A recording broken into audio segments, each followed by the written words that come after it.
Well, the wreckage of a Navy ship that sank more than 70 years ago has been found. A team of civilian researchers led by Microsoft co-founder Paul Allen located the USS Indianapolis 18,000 feet below the surface on the floor of the North Pacific Ocean.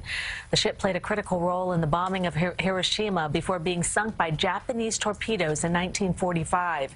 It remains the Navy's single worst loss at sea. Nearly 900 were killed, many by sharks, and just 316 survived.